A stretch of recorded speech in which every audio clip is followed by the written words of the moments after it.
we set a goal of getting rid of 2 regulations for every new regulation we put on the books, and we didn't hit it. I think we were 5 to 1. You literally have the ability in an administration to direct, the head of the EPA, the head of these various agencies, to say, look, if you're going to come in and propose a new rule, we need you to clear out the underbrush. I think of those words of the Declaration of Independence. They talked about how the King of England was piling burdens on the people. Well, that's what the regulatory state does for small business owners, family farmers, ranchers, and I think you've got to have an activist administration that comes in and appoints people that say, look, we're going to use the administrative process to undo regulations.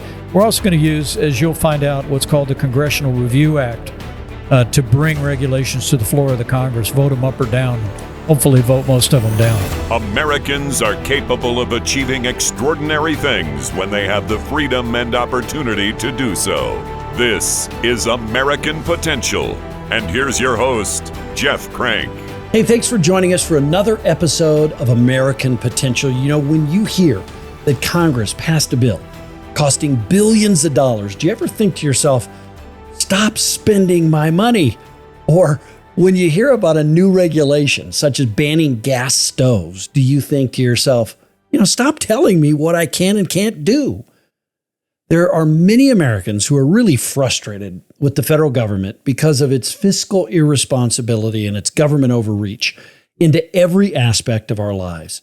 Now, these are issues that strike at the heart of our economic and personal liberties.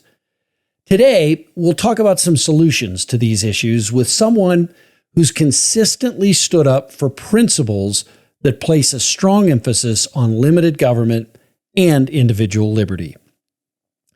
He's worked in both the private and public sector, starting from a think tank leader to talk radio host to U.S. Congressman, Governor of Indiana, and Vice President of the United States. And now, the founder of Advancing American Freedom. I want to welcome Vice President Mike Pence back to the show. Unfortunately, I'm unable to be with the Vice President in person because I'm still recovering from knee surgery that I had a few weeks ago. All right, Mr. Vice President, thanks for being with us. Thanks for joining us. Jeff Crank, it is great to be with you. We're here in Atlanta at the Gathering with lots of great conservatives, but what a privilege to be with you. Yes. Well, listen, I want to talk about your new organization, Advancing American Freedom. Why did you start that, and what do you focus on? We left the White House, and I couldn't be more proud of the record of the Trump-Pence administration, Jeff. I mean, in 4 short years, we rebuilt our military. We revived our economy through tax cuts, rolling back regulation, unleashing American energy, and appointed strong conservatives to our courts at every level, including 3 to the Supreme Court. And I just thought we ought to have an organization that is committed to that traditional conservative agenda. And when I took a break from the group last year to run for president, it's actually become even more urgent to me. People can go to advancingamericanfreedom.com and learn about it. I'm a Reagan conservative. I'm somebody that believes in those principles of a strong defense, limited government, traditional values. But my concern, Jeff, is that we're seeing some in our party. I think not the majority, but some that are embracing a populism unmoored to conservative principles. And Advancing American Freedom is just determined to hold up that standard high, because I believe not only is it a pathway toward victory for the Republican Party, but I think it's how America wins when we hew to our conservative roots. Well, and I totally agree with you, and I'm very proud for the great work that you do through Advancing American Freedom. Let me ask you, you mentioned the Supreme Court justices that were done in the Trump-Pence administration. I got to tell you, I think they've saved America over the last 4 years. I look back at some of the decisions that they've made. Talk about the importance. I mean, there's so many great things that were done. We can talk about tax cuts and all of that. But man, I'll tell you, those Supreme Court justices have saved America. Well, I think they've been the firewall, haven't they, during the disaster that has been the Biden-Harris administration. I mean, to see this newly expanded majority protect religious liberty, to see them send Roe versus Wade to the ash heap of history and give America a new beginning for life. And on the economic front, Jeff, maybe a lot of your viewers and listeners wouldn't appreciate it, but their recent decision to overturn decades of deference toward unelected bureaucrats when they overturned the Chevron case in its entirety, I think was a huge victory for economic freedom in this country. So you're absolutely right. It's probably one of the reasons why the Democrats are targeting the Supreme Court. Joe Biden is rolling out some plan. Again, they've been talking about packing the court for the last 5 years. But I think the American people can take great confidence that we have a durable, principled, conservative majority on the Supreme Court. Now we just need to give them some reinforcements in Washington, D.C. Yeah, we do. It's critically important that they have those reinforcements. Let's talk a little bit about the Tax Cuts and Jobs Act. That was passed in the Trump administration. Literally lit the economy on fire, and we see now more revenue coming into the federal government than ever before. But of course, we're spending it faster than ever before as well. But those tax cuts will expire if Congress doesn't do it. It is interesting how government spending and government agencies go on forever, but it seems tax cuts have to be renewed by Congress. Talk about the importance of renewing those tax cuts. Yeah, I think it was Ronald Reagan that said the only thing close to eternal life on earth is a government program. You're exactly right, Jeff. But tax cuts, because of the budget mechanism back in 2017 when we passed the Trump-Pence tax cuts into law, lowering the corporate tax rate, lowering individual rates across the country, they had a 5-year, essentially, they had a sunsetting window that comes at the end of 2025, rather. And it's one of the reasons why, you stepping forward for Congress, and the importance of holding majorities in the House and in the Senate, and of course the White House, are so vitally important because, frankly, if the Democrats take the House, if they hold the Senate, they hold the White House, we're going to see a massive tax increase on the American people right at a time that we're all still reeling from the worst inflation in 40 years and all the disastrous economic policies. So Pat Toomey, the former senator, and I had an editorial a couple weeks ago, which your listeners and viewers might appreciate. It was just on how what you just said about our tax cuts actually produce more revenues than was even predicted. And they created, obviously, 7 million good-paying jobs, wages rising at their fastest pace in 20 years.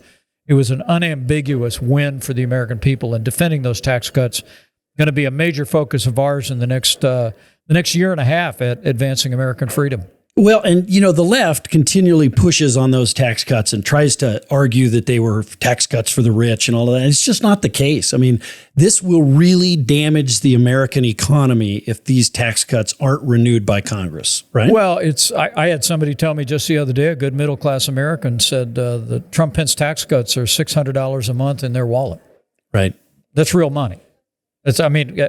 Frankly, Karen and I have been blessed since we left office, but we lived paycheck to paycheck my entire career. She was a school teacher. I was a radio talk show host, and then I was a member of Congress, and we had 3 kids at home, and so we get it. We understand it. This is real money for real Americans, and so we're going to fight to keep those tax cuts intact. It's going to be a tough fight. To hold the House of Representatives. I think we're going to win the Senate if people will rally behind our candidates. But absent Republican leadership on Capitol Hill, we're going to see I'm going to say it isn't that the tax cuts go away, Jeff. It's that taxes go up on working families, right, small businesses, family farms, and we're going to be fighting against it. Yeah, that's right. Well, great. What are some of the actions you think the federal government is currently taking that it shouldn't be taking right now? What are things that they could do to get out of the way? Well, I honestly think that the fact that Joe Biden and Kamala Harris undid all the policies that were working to secure our southern border is a disgrace and has been a disservice to every state and every community in America. Not only the flow of illegal immigration, but also the flow of fentanyl that's literally claiming lives. in every community in America. And so ending this open borders policy of the Biden administration would be job one. Secondly, would be ending the gusher of spending. When we left office, the economy was rallying, and inflation was low. And the Biden administration came in. Joe Biden and Kamala Harris passed a massive $1 trillion spending bill and lit the pilot light on the worst inflation in 40 years. I heard coming here to Atlanta today that Kamala Harris says job one, if she gets elected president, is going to be to tackle inflation. Where's she been the last 3.5 years?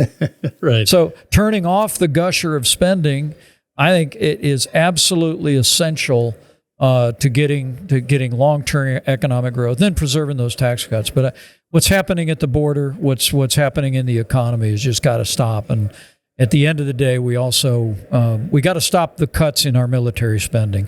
I mean, the enemies of freedom around the world are on the move, and now more than ever, we need to make a renewed commitment to the arsenal of democracy, Jeff. Yeah, you talked about the Biden-Harris caused disaster at the border, and it truly is. Obviously, there are some things that Congress could do to fix that, but there certainly are things that this administration has failed to do and could have done all along. And of course, now in an election year, it seems like they're maybe taking some action that they claimed they couldn't take for 3.5 years. Your thoughts on that and some of the things that this administration has failed to do that a new administration might be able to do? Jeff, we reduced illegal immigration, and the man you will succeed in representing Colorado was a great friend of mine, a great conservative leader, Congressman Doug Lamborn. But he would know this by rote. But look, we had reduced illegal immigration and asylum abuse by 90% at the end of our administration because we instituted Remain in Mexico, and Title 42 allowed us to remove people immediately that come across the border. We were building a wall on the southern border and resourcing. Joe Biden, literally on day one, Jeff, Joe Biden upended all of those policies, and the avalanche of illegal immigration happened in the largest example of human trafficking in the history of the world. The cartels are driving this incredible surge of humanity the last 3.5 years. But I look, do I think Congress, when you get there, will have a lot to say about strengthening our border and reforming our laws? Sure. But that's not what the problem is. The problem is Joe Biden threw out all the policies we'd put into effect that had secured our border. And there isn't a reason in the world why he couldn't put those all back into effect any time for the last 3.5 years. They're just an open borders crowd, Jeff. Yeah. Well, and if you look at the humanitarian crisis, and I've been down to the border a couple of times, if you look at that crisis, it is government caused. And there is no way that anybody can say it's humane, that we're allowing, we're basically sending a signal as a government now under this administration that if you come, we'll let you in. There is no rule. There's no rule of law. And so it's causing these women and these young children, and many of them, I looked in their eyes at Catholic Charities down in Texas, who they're doing good work. They're doing the best they can. But you look in their eyes and you see this journey that they've just been on. And it's terrible, the human trafficking that's going on. And it's all going on because our government is sending the wrong signal. Correct? Well, Jeff, you put it very eloquently. Look, I'm a Christian. My obligation is to my fellow man. And I've said for years, there's suffering on both sides of the border. Right. And for people to not understand what you understand, and that is the cartels have been charging about $5,000 American cash to haul men, women, and children, and including elderly men and women, north of the border. If they can't make the trip, they leave them by the side of the road, leave them for dead. The Doctors Without Borders is an organization that reported in the last 2 years that more than half of the women under the age of 25 are sexually abused as the cartels are bringing them north to the border. I mean, it is a horrific example of exploitation and human trafficking. I mean, it's heartbreaking to me, and the fact that Joe Biden and Kamala Harris have allowed this to happen. And it isn't just as you said, Jeff, it isn't just the signal. It's the fact that they ended Remain in Mexico. They ended Title 42. And for incomprehensible reasons on his first day in office, Joe Biden actually suspended construction of the border wall, although it was fully funded. Yeah. It literally, that you had construction workers on site, and he signed an executive order that said, just stop. So in the last 3 years, I've made a point to go to the border again and again. I've literally stood at gaping holes where the construction stopped, and you can see cartel lookout nests 200 yards away up on a hill. It's unconscionable what they've done, but it can be fixed, and can be fixed quicker than you could imagine. Yeah, and I stood at those same holes in the border wall and was amazed that the materials that were purchased under the Trump-Pence administration were laying there. Piled. They weren't used. Right. You're right, and sold for pennies on the dollar because this administration would rather waste federal tax dollars than fix the border. Yeah, rusting in the sunshine. But it's there. People just need to know they are an open borders crowd. And when you're casting your vote this fall, you need to reflect on that. Whatever Kamala Harris is, I think we're experiencing what I'll call an extreme Kamala makeover right now. I think she's what we're going to see, particularly in their convention, is a reinvention of Kamala Harris. Well, I've debated her. I spent 90 minutes on national television debating her. She is a San Francisco liberal leftist, and holding her accountable, not just for the Biden record, but for the stands she has taken and will take as president of the United States, is absolutely job one. And we're going to be a part of that. I'm staying out of the presidential race, but we're going to do our part to make sure the American people know the failings of the Biden-Harris administration and know what a Harris-Walz administration would mean. Let's talk about spending a little bit. Mandatory spending, which is literally on autopilot. It's over half of the federal budget now. Congress is not able to cut any of that spending. Is that a problem? Well, it's part of the reasons why, as you know, Jeff, I've just, I've expressed a great concern about the direction of our party. I mean, we seem to be walking away from allies in the world, but the recent platform adopted at the Republican National Convention didn't even mention the national debt. And candidly, our standard bearer's position on reforming entitlements, which is 85% of federal spending, is identical to the Democrats' position. And the Republicans have always stood for fiscal responsibility and reform. And for our part, we're going to continue to be a voice for America standing for freedom on the world stage, being the leader of the free world, but also for fiscal responsibility and reform that'll be necessary to put our nation back on a solid financial footing. And isn't it true that I think on Social Security and Medicare and many of these entitlement programs, to simply ignore them or to act like there's no problem and say, hey, we're not going to deal with it. I mean, really, they're allowing them to not be there for future generations because that's the way they're headed. We do need to reform these. Doesn't mean we have to take away benefits, but we do need to reform them in a way that makes them sustainable over time. Yes? Jeff, look, it isn't even future generations.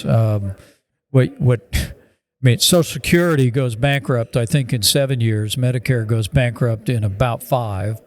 When that happens, there's either mandatory cuts or tax increases.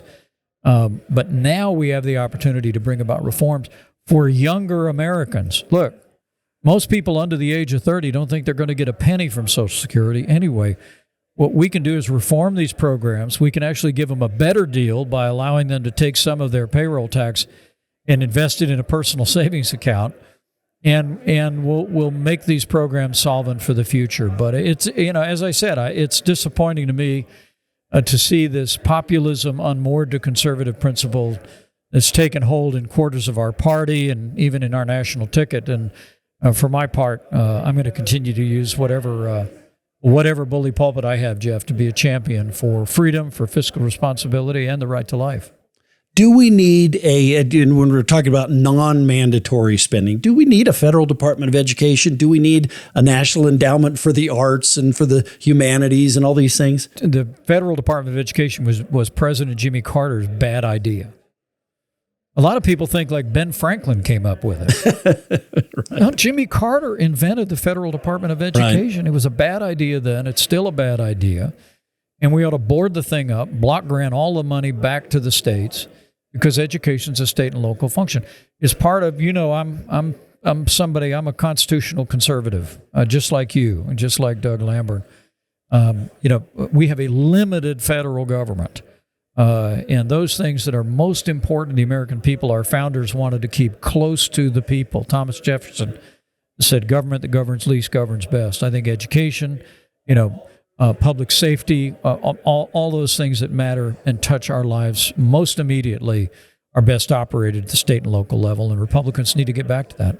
Well, we talked about the Chevron doctrine, the Supreme Court overturning Chevron, which now puts some limits, a very big deal, puts some limits on the administrative state. What else can be done in your mind to sort of limit that government overreach? Well, I just think there's never a more urgent time for civil service reform. I would tell you, I ran the transition in 2017 for our administration. And when I saw that on top of the millions of federal employees, there was just a small sliver of people that we got to appoint. It really explains to you, what the deep state is. The deep state is a bureaucracy.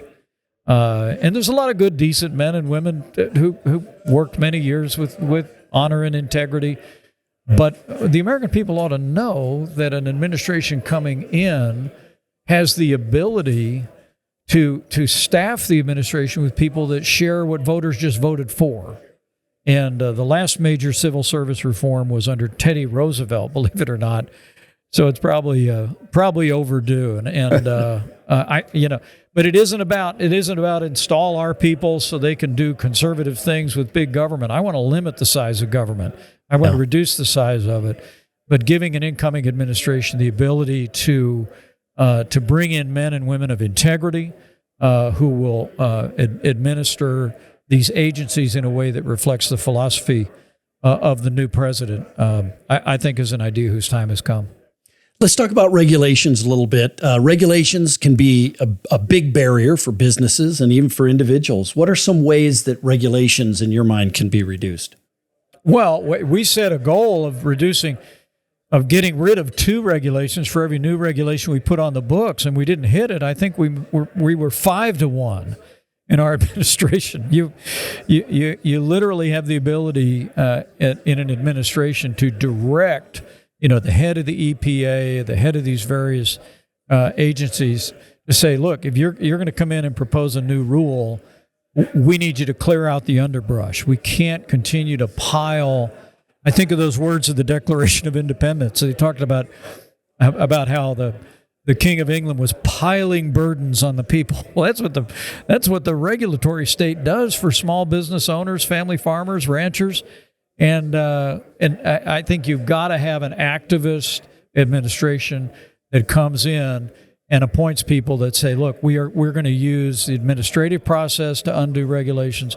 We're also going to use, as you'll find out, what's called the Congressional Review Act to bring regulations to the floor of the Congress, vote them up or down, and hopefully vote most of them down. But you got to cut back. I mean, I haven't memorized how many pages my Bible is that I try and read every morning, Jeff, but the Code of Federal Regulations is many, many times the size of the Bible. Yeah, and it probably has the opposite effect. Yeah, that's right. That's right. One last comment, and I just wanted to get your thoughts on free speech. You talked about us being for smaller government and not allowing government to infringe upon the rights of individuals. Yeah. There's a whole host of folks that, and I get where they're coming from because they've been beaten down by a system. The left has constantly used, tactics to go after speech. But now we have some on the right who say, well, now that let's get in power so we can go after them. That is the wrong approach. And I'd love to hear your thoughts on how we get back to the right approach about respecting the First Amendment and government never putting its finger or thumb on the scale there. I'm a limited government conservative.